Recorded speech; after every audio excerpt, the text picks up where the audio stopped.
They tell you grief makes everything slower, like the world is moving in molasses and your heart is the only thing still racing. For me, grief sharpened every sound. The clink of a spoon on a saucer, the low murmur of neighbors, the rustle of lilies in condolence bouquets. It made small things sound enormous. My name is Clara Monroe. I'm 39, an elementary school librarian, and 2 weeks ago I buried my husband, Daniel. He was steady as a clock. Kind, a little stubborn, a man who loved spreadsheets and Sunday barbecues. When the ambulance lights turned the kitchen red and blue, it felt like the house had swallowed the air. The funeral was a blur. Black suits, soft hymns, bouquets that smelled like regret. Then she showed up. I remember her first because she didn't look like someone who'd wandered in off the street. She wore sunglasses even inside the chapel, a sundress that should have been a hospital offense, and a smile that didn't belong to mourning. People leaned over, whispering, "Who is she? A friend?" Daniel had lots of friends. No one could place her. After the service, she floated through the receiving line like she owned the grief. She took my hand, squeezed it, and said with that impossible calm, "I'm Elena Parker. Daniel and I were married 6 years ago. I'm so sorry for your loss." The words did not match the name. Married? The air left me. Memories of our life, the mortgage papers signed together, the weekend markets we'd frequented, the framed photo from our 10th anniversary, slammed into the claim like a fist. Daniel had never once mentioned Elena. He wasn't a man of wild secrets.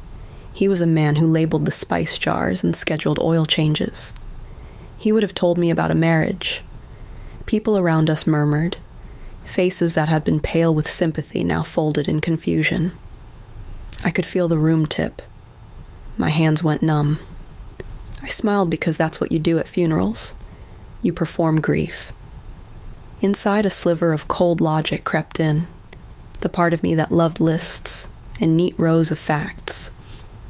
If she was lying, or if she wasn't, I needed to know which story I was in, tragedy or farce. That night the house felt too large. Daniel's towel still hung from the rack, his mug on the counter, a half-finished crossword on the table. I sat on the couch until dawn, going over every memory. Had he mentioned a trip to Chicago? A woman named Elena in a passing text? Any odd credit card charges? My brain became a room with every drawer thrown open. Nothing fit. By morning, rage had replaced numbness. Not the dramatic rage that breaks things. A slow, focused heat. If there was truth in Elena's claim, then there were documents, paper trails. If there was deceit, there was motive. Money, shame, a reputation to protect. I wasn't naive enough to confront a possible second wife at a funeral. That would make me a spectacle. Instead, I made a simple list of questions. Travel dates, legal filings, shared accounts, ring engravings, a timeline. Then I did what I'd always done when I needed answers. I started collecting them. Because funerals hide many things behind tissues and floral foam, and the person who walks away with the quietest smile is often the one who thinks they've already won. Part 2 will be where the real counting begins. Receipts, phone backups, and an account that won't reconcile with the life I'd thought I'd built.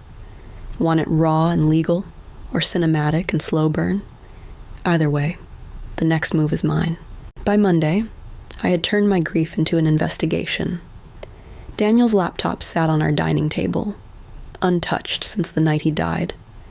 I'd spent years watching him tap away on it after dinner, saying he was balancing accounts. Now I realized I'd never asked which accounts. Password? Easy. He used our anniversary date for everything. The screen unlocked like it wanted to confess. Emails, bank statements, a private folder labeled consulting.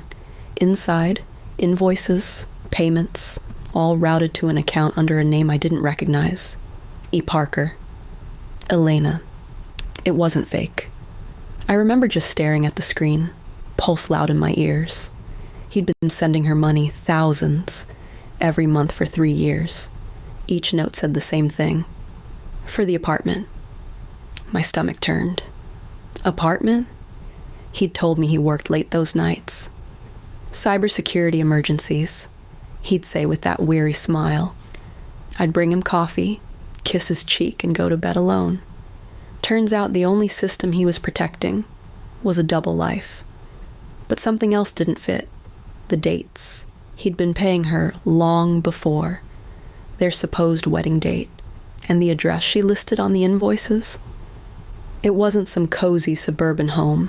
It was a commercial property, a storage unit. I drove there, small town outside Dallas. The man at the counter glanced at me over his glasses. Unit 43? Rented under Daniel Reyes and Elena Parker. Paid through next year, he slid me the logbook. Daniel's signature every month. My hands shook as I signed the visitor form. The lock clicked open with a hollow clang. Inside were boxes, neat, labeled.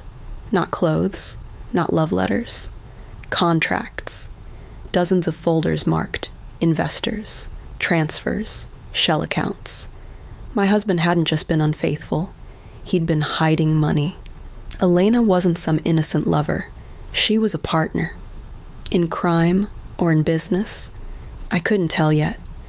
But every invoice, every deposit, pointed to something bigger.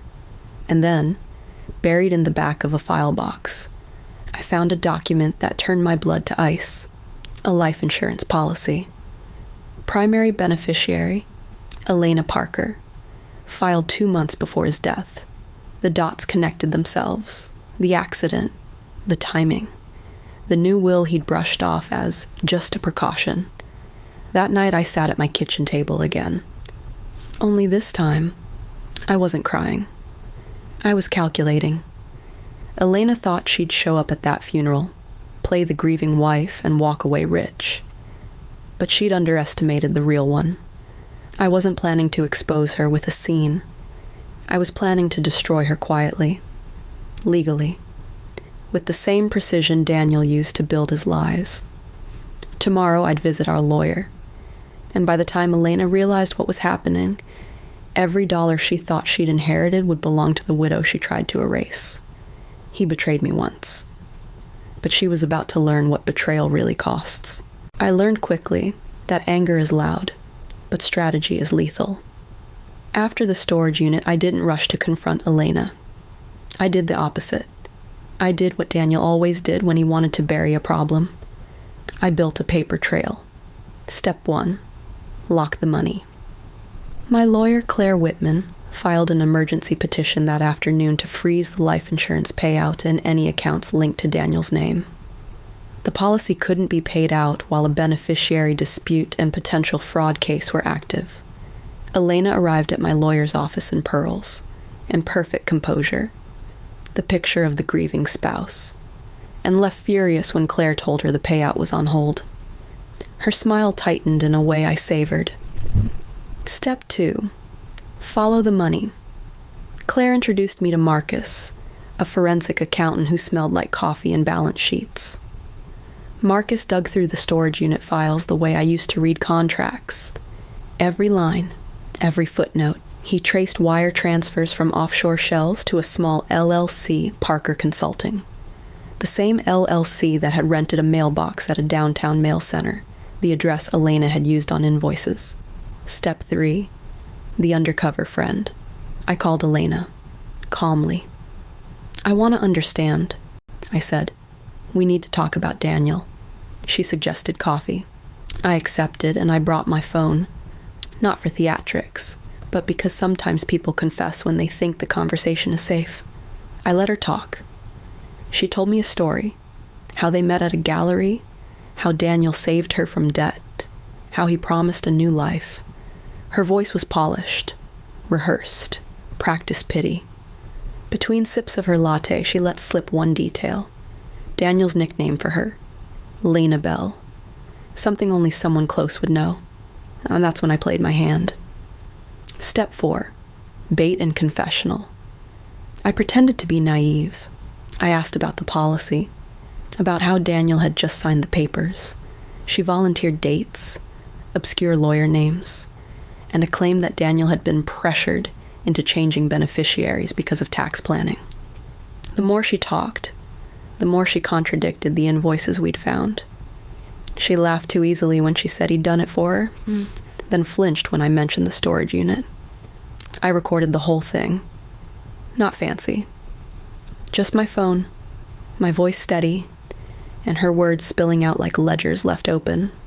Step 5, tie the loose threads.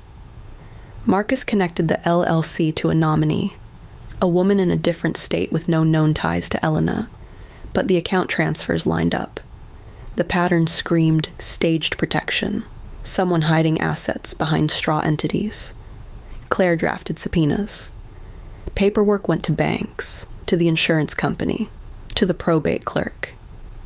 Each signature Daniel had made in the months before his death was compared to earlier samples.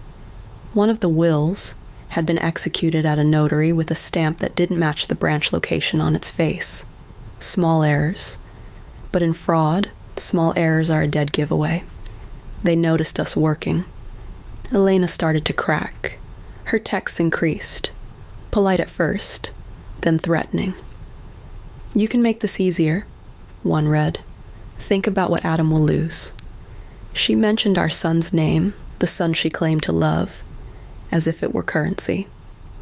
She tried to show up at my house once, and I had Claire call the sheriff before she could reach the door. That visit ended with her insisting she'd been followed, but the security footage from the street told a different story. Elena leaving, not arriving. The same shoes she'd worn at the cafe now scuffed and hurried. Then came the big reveal. The thing that shifted every piece of evidence from suspicious to criminal. Marcus and Claire unearthed a notarized declaration filed 2 months before Daniel died. A change of beneficiary form naming Elena as primary. Except the notary's log showed no record of Daniel ever visiting on that date. The notary's office confirmed the signature on their logbook was a copy and paste printout someone slid under their door. In short, forgery.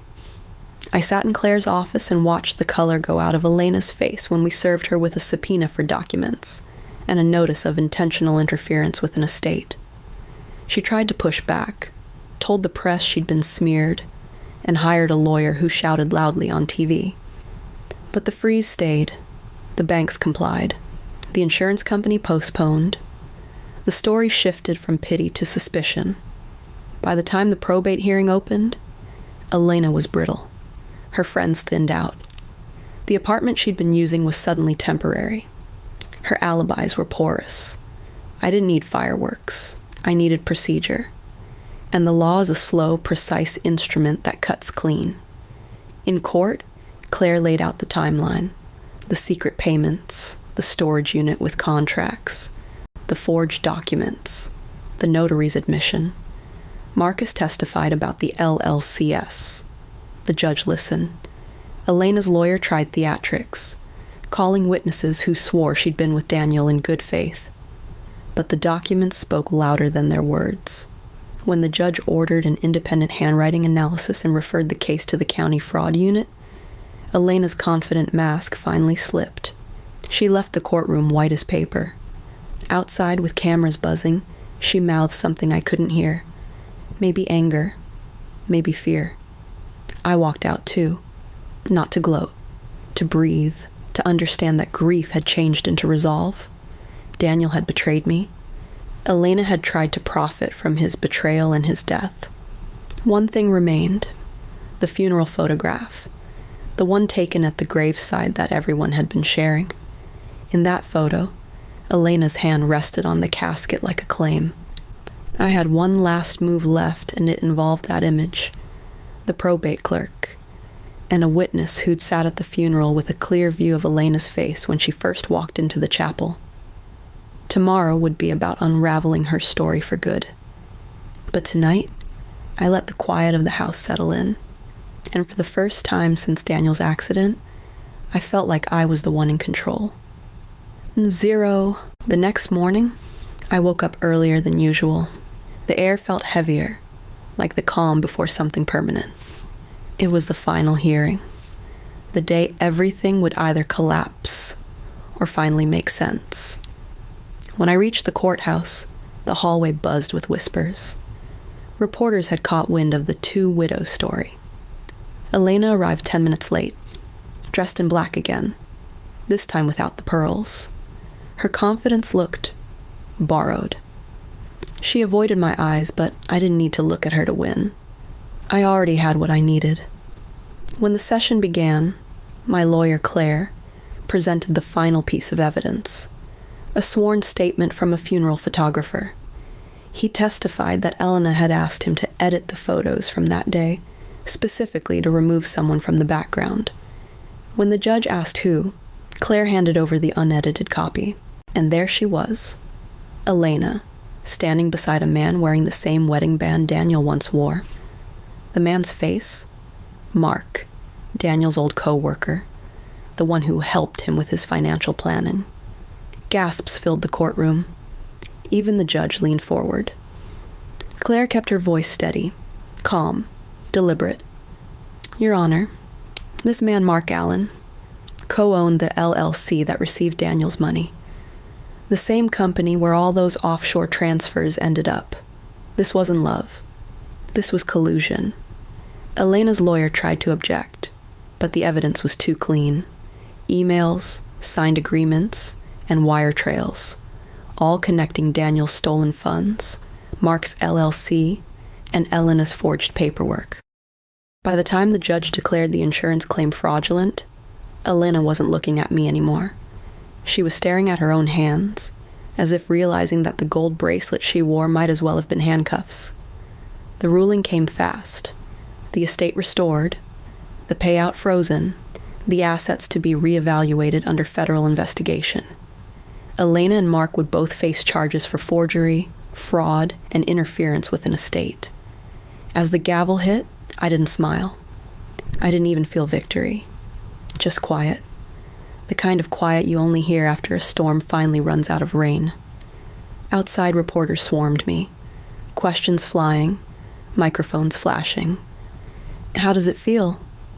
Did you know about her before the funeral? Do you still believe your husband loved you?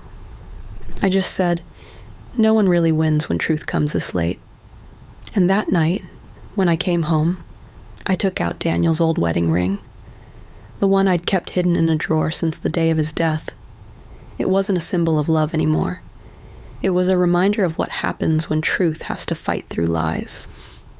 I placed it back in the drawer, closed it gently, and turned off the light, because I'd already buried him once. And this time, it was for good.